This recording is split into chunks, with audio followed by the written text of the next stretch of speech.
Hello students, this is Veena Sharma, Associate Professor Botany, SPC Government College, Ajmer.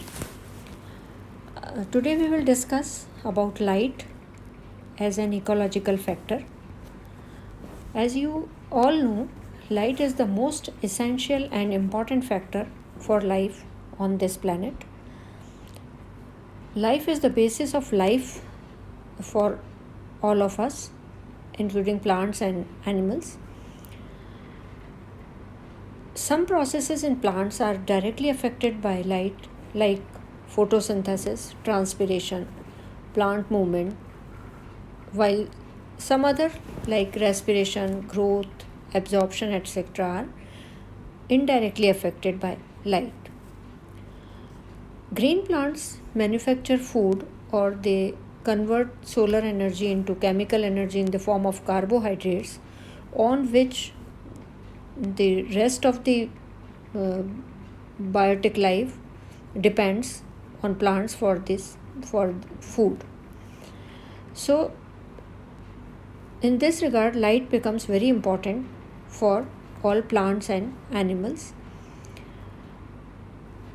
The chief sources of light in nature are sunlight, moonlight, starlight, and some organisms which are luminescent organisms which give heat in their metabolic processes. So that luminescent light is also important. But of all these lights, solar light is the main source of energy which comes from the sun. And the energy coming from the sun is radiation energy or light energy. It is in the form of visible spectrum. It comes on the earth in the form of electromagnetic waves of a wide range of wavelengths. So हम ये मान के चलते हैं कि सूर्य जो है वो मुख्य स्रोत है धरती पे एनर्जी का, और सूरज से आने वाली जो भी रेडिएशंस हैं वो सोलर रेडिएशंस हैं, और वो पृथ्वी पे रहने वाले जीवों के लिए बहुत ज़रूरी है. अगर सूरज से जो रेडिएशंस आ रहे हैं धरती पे, हम उनको ग्लोबल रेडिएशंस बोलते हैं या इंसोलेशन बोलते हैं. ग्लोबल रेडिएशन, क्योंकि इनका मुख्य सोर्स सूर्य है, तो वो इलेक्ट्रोमैग्नेटिक रेडिएशंस के रूप में आते हैं. एक्चुअली सूर्य जो है वो सन जो है वो हॉट एक गैशियस मास है जिसमें मेनली हाइड्रोजन और हीलियम होता है, और सूर्य के बीच में जो कोर है वहाँ पे कन्वर्जन चलते हैं. हाइड्रोजन का हीलियम में कन्वर्जन चलता है, या हाइड्रोजन जो है वो हीलियम में कन्वर्ट होती है, और इस कन्वर्जन के कारण बहुत सारी एनर्जी, बहुत बड़े अमाउंट में एनर्जी रिलीज़ होती है और सूर्य से निकलती है. अब ये जो भी एनर्जी है वो हाई एनर्जी है, वो इलेक्ट्रोमैग्नेटिक वेव्स के रूप में, इलेक्ट्रोमैग्नेटिक रेडिएशंस जो कि वेव्स के रूप में हैं, वहाँ से सूर्य से निकलते हैं सभी तरफ. यहाँ से निकलने वाली जो सोलर रेडिएशंस हैं उसमें, क्योंकि सोलर सिस्टम का पार्ट है पृथ्वी, और हम अभी यहाँ पृथ्वी पर रहने वाले जीवों की बात कर रहे हैं, तो पृथ्वी भी उन सारे रेडिएशंस में से कुछ पार्ट पृथ्वी के हिस्से में आता है. और ये पार्ट, अगर सपोज सारे रेडिएशंस मिलके 2 बिलियन हैं, तो उसमें से एक part 1 in 2 billion part is received by the earth. इतना कम अमाउंट में पृथ्वी की तरफ जो रेडिएशंस हमें रिसीव हो रहे हैं, इसका कारण एक तो ये है कि पृथ्वी का जो साइज़ है वो बहुत छोटा है सोलर सिस्टम में, और दूसरा इसका डिस्टेंस जो है वो सूर्य से बहुत ज़्यादा है. तो इसके कारण हमें बहुत कम अमाउंट में जो सोलर रेडिएशंस हैं, जो इलेक्ट्रोमैग्नेटिक एनर्जी है, जो एनर्जी है, वो रेडिएशन एनर्जी हमें कम मात्रा में प्राप्त होती है, लेकिन जो भी एनर्जी ये मिलती है वो पूरी धरती के जीवों के लिए ज़रूरी है, काम में आ जाती है। और ये सारी की सारी काम में नहीं आती, इसका केवल 1% और मैक्सिमम 4% जो हमारे ट्रॉपिकल एरियाज़ हैं, जहाँ पे सूरज की किरणें सीधी पड़ती हैं, जो मैक्सिमम यूटिलाइज़ करते हैं सोलर रेडिएशन को, वहाँ पे मैक्सिमम 4% तक हम ये मान के चलते हैं कि ये सोलर रेडिएशंस प्लांट्स एब्जॉर्ब कर पाते हैं और वो अपने इम्पॉर्टेंट प्रोसेस फोटोसिंथेसिस में काम में लेते हैं। तो ये जो रेडिएशंस चल रहे हैं इनको हम ग्लोबल रेडिएशंस कहते हैं। ग्लोबल रेडिएशंस का अगर हम भविष्य देखें कि ये जो 1 पार्ट आया है धरती पे, इस 1 पार्ट में का भविष्य क्या है। अगर इस 1 पार्ट को ही हम पूरा 100 यूनिट मान लें तो ये धरती के एटमॉस्फेयर में प्रवेश करने के बाद इनका क्या होता है, ये हम ग्लोबल रेडिएशंस में पढ़ते हैं। इन रेडिएशंस का में 3 इम्पॉर्टेंट प्रोसेसेस जो हैं वो होते हैं। एक तो जो एनर्जी है, रेडिएशन एनर्जी, वो एक तो रिफ्लेक्शन होता है, दूसरा एब्जॉर्प्शन होता है और तीसरा धरती की सतह पे वो पहुंचते हैं, रीचेस द अर्थ सरफेस। 3 तरीके से इनके डाइवर्जन्स हो सकते हैं। 100 यूनिट अगर हम इसको मानें, जितने भी सोलर रेडिएशंस धरती को मिल रहे हैं, इन 100 यूनिट में से 35 यूनिट्स जो है वो रिफ्लेक्ट हो जाती है। रिफ्लेक्ट जो ओशंस हैं हमारे, जो हमारे क्लाउड्स हैं, जो स्नो पीक्स हैं, बर्फ़ से ढकी हुई चोटियां हैं, जो भी शाइनी सरफेसेस हैं, वाटर बॉडीज़ हैं, उनसे वो रिफ्लेक्ट होके वापस आउटर स्पेस में चले जाते हैं। ये रिफ्लेक्टेड एनर्जी जो है सारी, this is known as albedo of the earth. 35% energy जो रेडिएशंस हैं वो रिफ्लेक्ट बैक हो जाते हैं। इसमें से क्लाउड्स जो हैं वो मेजर रिफ्लेक्शन करते हैं 27%, ओशंस जो हैं वो 6% करते हैं, स्नो पीक्स हैं वो 2% तक रिफ्लेक्शन कर देती हैं। तो ये मिला के करीब 35% जो रेडिएशन है वो रिफ्लेक्ट हो जाते हैं। इसके अलावा 14 यूनिट्स जो हैं, 14% हम कह सकते हैं, वो जो एटमॉस्फेयर की लेयर्स हैं धरती के एटमॉस्फेयर की, वहाँ पे ये एब्जॉर्ब हो जाते हैं by gases in the layers of atmosphere और by dust particles and by ozone gas in stratosphere. They absorb the incoming solar radiations 14 units और 14%। 35 plus 14 reflection and absorbed, and the rest 51 units, 51% we can say, they reach the earth surface. ये जो 51% धरती की सतह पर आते हैं global radiations, इसमें से 39% पार्ट जो है वो विजिबल लाइट का होता है। विजिबल लाइट के बारे में अपन अभी डिस्कस करेंगे इसके आगे। और 60% पार्ट जो है वो इंफ्रारेड रेडिएशंस हैं और 1% पार्ट यूवी रेडिएशन है।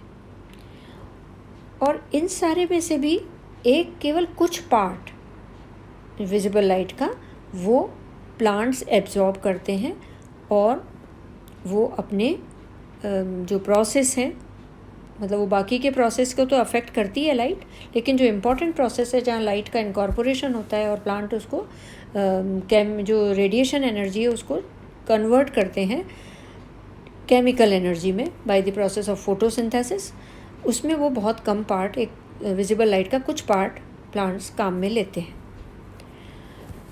अब ये जो 51% रेडिएशंस धरती पे आए हैं, ये रेडिएशंस भी they are absorbed by the vegetation cover और बिल्डिंग्स और ग्राउंड सरफेसेस, और इसके बाद ये इन रेडिएशंस को भी जो धरती की सरफेस है वो वापस रेडिएट करती है in the form of terrestrial radiations.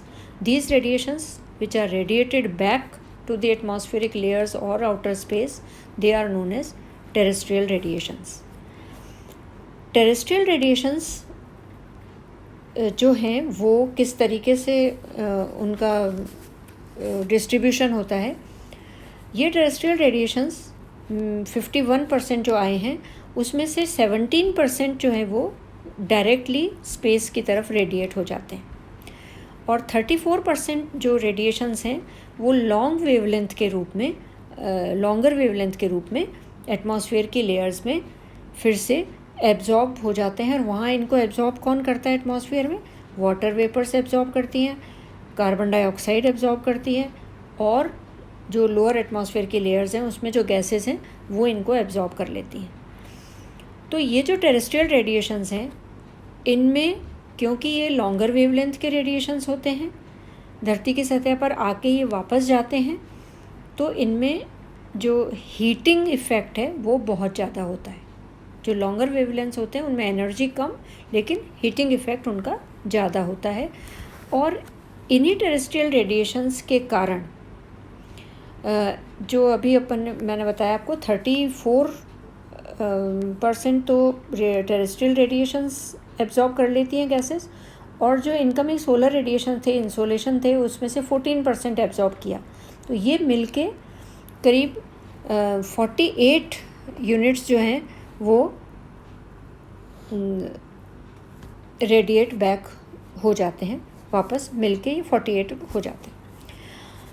अब ये जो धरती पे हम गर्मी महसूस करते हैं, ये गर्मी बेसिकली जो इंसोलेशंस आ रहे हैं सोलर सिस्टम से, उनकी वजह से कम होती है, और जो टेरेस्ट्रियल रेडिएशंस रेडिएट हुए हैं धरती की सतह से, उनकी वजह से ज़्यादा महसूस होती है। या हम ये कह सकते हैं कि ये पृथ्वी के जो एटमॉस्फेरिक लेयर्स हैं, जो धरती की ग्राउंड लेवल है या उसके थोड़ा ऊपर की बात अगर हम करते हैं, तो हीटिंग और कूलिंग जो है वो इन टेरेस्ट्रियल रेडिएशंस की वजह से ज़्यादा प्रोनाउंस्ड होती हैं। ये रेडिएशंस जो वापस जा रहे हैं धरती से, ये लॉन्गर वेवलेंथ के हैं, और जो एटमॉस्फेयर में वाटर वेपर्स हैं, जो कार्बन डाइऑक्साइड हैं, वो इनको एब्जॉर्ब कर रही हैं, और वो एक तरीके से ग्रीन हाउस की तरह वो काम करती हैं, ग्रीन हाउस इफ़ेक्ट देती हैं, ताकि वो जो भी इन रेडिएशन की गर्मी है वो एटमॉस्फेयर की लेयर्स में बनी रहती है, और धरती पे हमें गर्मी का एहसास होता है ग्राउंड सरफेस पे या लोअर एटमॉस्फेयर की लेयर्स में थोड़ा ज़्यादा महसूस होता है। तो this is about global radiations. Now we will talk about photosynthetically active radiations. ऐसे रेडिएशंस जो वेजिटेशन में, जो कम्युनिटीज़ में, प्लांट्स में फोटोसिंथेसिस रिएक्शन को एक्टिवेट करते हैं, they are known as photosynthetically active radiations और PAR। प्लांट्स में जो ग्रीन प्लांट्स में जो पिगमेंट्स होते हैं, वो पिगमेंट्स इन रेडिएशंस को एब्जॉर्ब करते हैं और उसको फिर वो कन्वर्ट करते हैं, कार्बोहाइड्रेट में बदल देते हैं। जो मेन पिगमेंट्स हैं प्लांट्स में, वो क्लोरोफिल A है, क्लोरोफिल B है और बीटा कैरोटीन्स हैं। इसके अलावा कुछ बिली प्रोटीन्स हैं, टेरिडीन्स हैं, ज़ैंथोफिल्स हैं, कैरोटिनॉइड्स हैं। ये इन रेडिएशंस को एब्जॉर्ब करते हैं।